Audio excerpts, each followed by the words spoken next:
오늘의 말씀은 사사기 18장 11에서 20절입니다.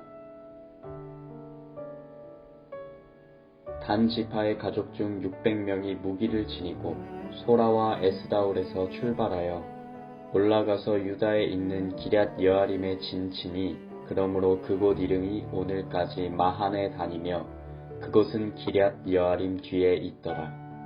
무리가 거기서 떠나 에브라임 산지 미가의 집에 이르니라. 전에 라이스 땅을 정탐하러 갔던 5사람이 그 형제들에게 말하여 이르되 이 집에 에봇과 드라빔과 새긴 신상과 부어 만든 신상이 있는 줄을 너희가 아느냐. 그런즉 이제 너희는 마땅히 행할 것을 생각하라 하고 5사람이 그쪽으로 향하여 그 청년 레위 사람의 집 곧 미가의 집에 이르러 그에게 문안하고 단 자손 600명은 무기를 지니고 문 입구에 서니라. 그 땅을 정탐하러 갔던 5사람이 그리로 들어가서 새긴 신상과 에봇과 드라빔과 부어 만든 신상을 가져갈 때에 그 제사장은 무기를 지닌 600명과 함께 문 입구에 섰더니 그 5사람이 미가의 집에 들어가서 그 새긴 신상과 에봇과 드라빔과 부어 만든 신상을 가지고 나오매 그 제사장이 그들에게 묻되 너희가 무엇을 하느냐 하니 그들이 그에게 이르되 잠잠하라. 내 손을 입에 대라. 우리와 함께 가서 우리의 아버지와 제사장이 되라. 내가 한 사람의 집에 제사장이 되는 것과 이스라엘의 한 지파 한 족속의 제사장이 되는 것 중에서 어느 것이 낫겠느냐 하는지라. 그 제사장이 마음에 기뻐하여 에봇과 드라빔과 새긴 우상을 받아 가지고 그 백성 가운데로 들어가니라. 아멘. 오늘은 10월 13일 수요일입니다. 오늘은 사사기 18장 11절에서 20절까지 말씀을 묵상하도록 하겠습니다. 사사기 18장 말씀은 17장과 연관이 되어 있어요. 17장에 미가라고 하는 사람이 신상을 만들고 그리고 성전, 자기 개인을 위하여 신전을 만들었습니다. 그리고 성전에만 있는 에봇과 드라빔을 만들어 자기 집에 두었어요. 그리고 레위인 청년을 제사장으로 고용하는 장면이 성경에 나옵니다.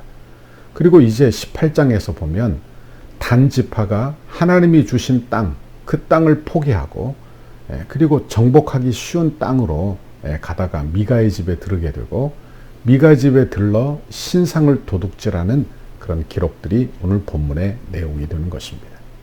오늘 본문의 내용을 한번 잘 보십시오. 이제 개인의 우상 숭배가 한 지파의 우상 숭배로 이어지는 것입니다. 그 중심에 누가 있느냐? 바로 레위인 청년, 종교 지도자가 개입되어 있는 것입니다. 미가의 신전에서 제사장 노릇을 하면서 우상 숭배를 정당화시켜 주었고 나중에는 단 지파의 불순종을 축복하며 그 지파의 대표적인 제사장이 되어 가는 것입니다. 이제 오늘 본문의 말씀을 묵상해 봅시다. 11절 말씀을 보십시오. 단 지파의 가족 중 600명이 무기를 지니고 소라와 에스다올에서 출발하여. 그래요. 여기 단 지파는 18장 초반부에서 5명의 정탐꾼을 보내어 쉽게 점령할 땅을 찾아보게 하고 라이스라고 하는 땅을 발견하게 돼요. 그리고 그 땅을 향해서 주저없이 출발하게 되는 것입니다. 이것은 민수기 13장의 가나안 땅에 정탐꾼을 보냈을 때와는 사뭇 다른 분위기예요. 하나님이 가라 할 때는 원망불평하고 그렇게 울며 원망불평하던 사람이 자기 생각에 쉬운 곳이다. 그렇게 여기니까 신이 나서 즉각적으로 움직이는 것을 보게 되는 것입니다.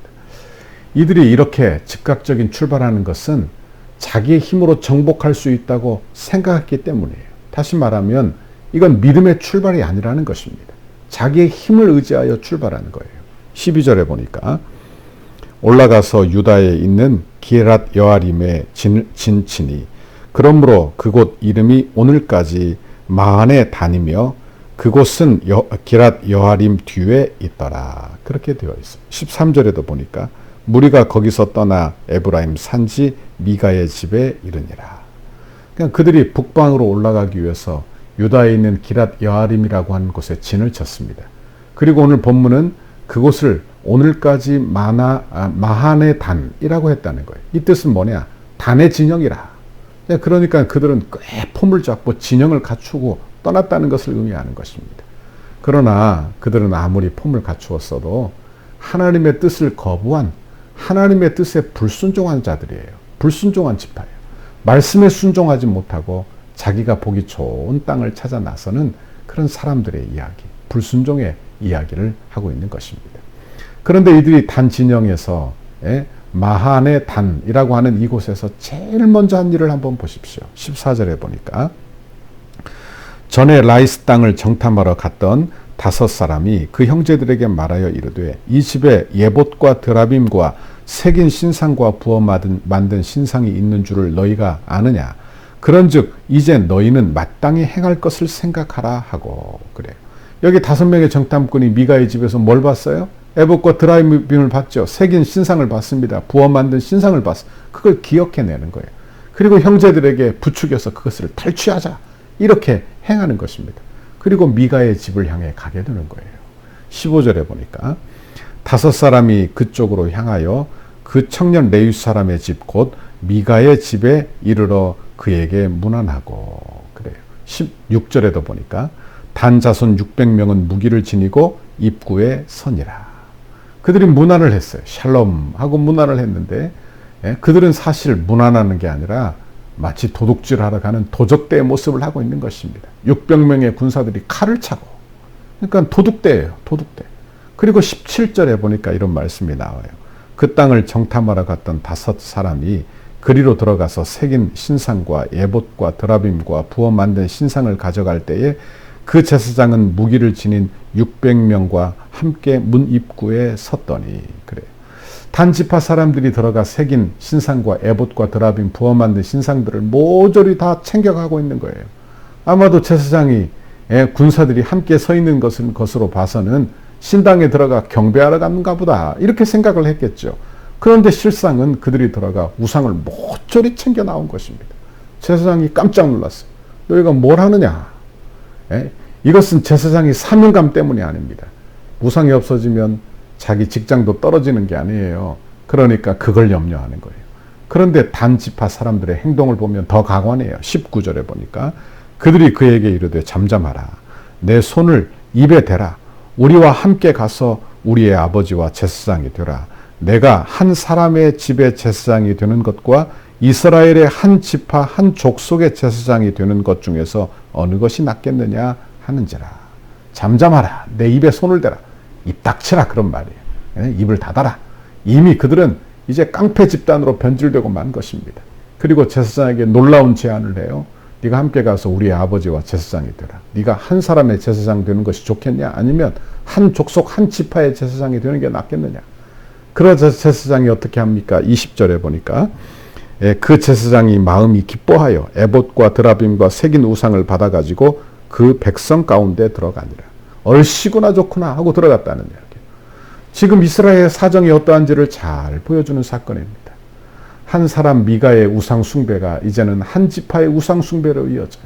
그 대표하는 단지파, 이스라엘을 대표하는 단지파가 믿음과 말씀을 잃어버리고 이제 개인에게 우상을 강탈하는 그런 도둑 집단이 되었을 뿐 아니라 우상을 섬기지 말라 했는데 남의 것을 탐하고 그리고 그 우상을 섬기는 그런 불순종의 우상 숭배의 지파가 되는 것입니다. 여기에 바로 레위인 청년이 있는 거예요. 그는 바른 지도자가 아니죠. 그죠? 그는 단지파의 제사장이 되라고 하자 얼씨구나 좋다 하고 모든 우상을 짊어지고 단지파로 돌아가 버리고 만 것입니다. 단지파는 지금 불순종의 길을 가고 있어요. 하나님이 분배하여 준 자기 땅에서 벗어나 쉽게 정복할 수 있는 땅으로 가는 것입니다. 그 과정 중에 미가의 집에서 우상을 탈취하게 되는 것입니다. 그리고 잘못된 제사장을 세워 우상 숭배의 길을 가고 있는 거예요.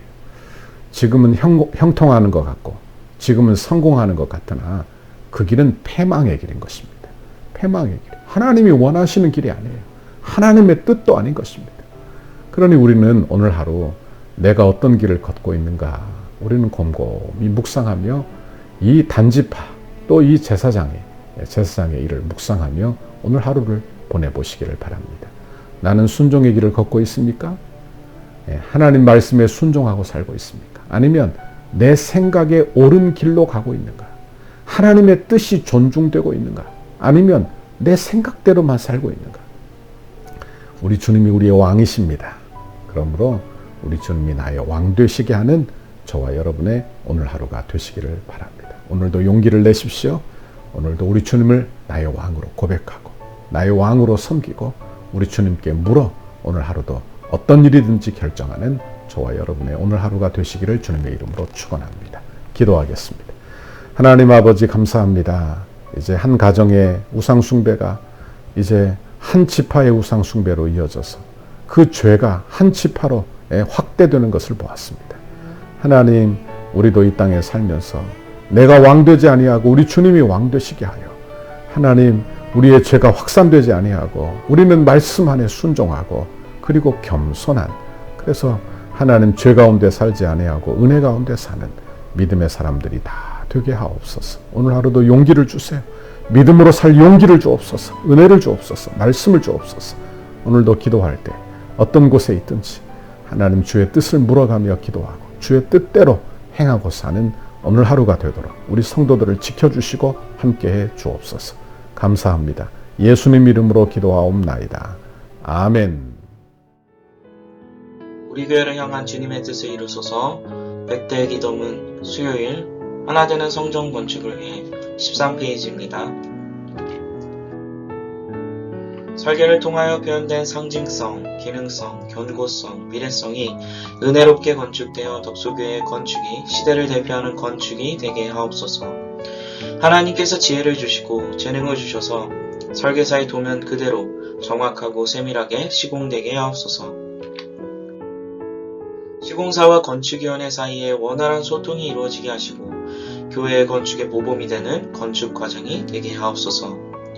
시공사를 통하여 진행되는 건축의 단계마다 그 분야에서 가장 신실하며 탁월한 전문가들을 붙여주시고 성령으로 하나 되어 최상의 팀워크를 이루게 하옵소서. 처음부터 끝까지 모든 과정에 하나님의 인도하심을 받는 시공사가 되게 하시고 한치 어긋남과 흐트러짐이 없이 완벽하고 튼실한 건축 과정이 되게 하옵소서. 부살렐과 오홀리압처럼 정직하고 신실한 마음으로 공교한 기술과 예술성, 안전성으로 섬기는 건축 시공사가 되게 하옵소서. 세밀한 시공을 통하여 성전 건축이 덕소와 남양주를 대표하는 명품 건축이 되게 하시고 한국 건축의 새로운 모델이 되게 하옵소서. 공사하는 기간에 시공사가 하나님의 도우심을 간구하며 성실과 정직으로 공사를 맡게 하시고 특별히 하도급 업체나 인부에 이르기까지 좋은 사람들로 채워지는 은혜를 경험하게 하옵소서. 공사 기간에 시공사의 재정이 원활하게 하셔서 금전적인 어려움이 없게 하옵소서.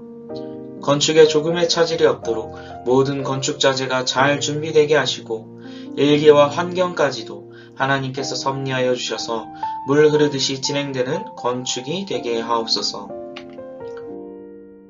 시공 과정 중 건축에 대한 의견을 나누고 상황을 점검할 때마다 막힘없는 소통이 이루어지는 행정이 되게 하옵소서. 건축이 진행되는 동안 우리 교회를 통해 넘치는 은혜와 복을 받아 사업이 더욱 번창하게 하시고 기쁨으로 건축에 동참하는 업체 되게 하옵소서. 모든 직원들이 성전 건축을 통해 하나님을 알게 하옵소서. 시공사가 교회를 건축하면서 더욱 많은 일거리가 생겨나게 하시고 교회의 건축을 즐거움으로 감당하게 하옵소서. 토목, 구조, 기계, 전기, 냉난방, 조경, 음향, 영상, 조명 등 모든 분야가 잘 시공되어 정교함과 탁월함을 갖춘 건물로 마무리가 되게 하옵소서. 예수님의 이름으로 기도합니다. 아멘.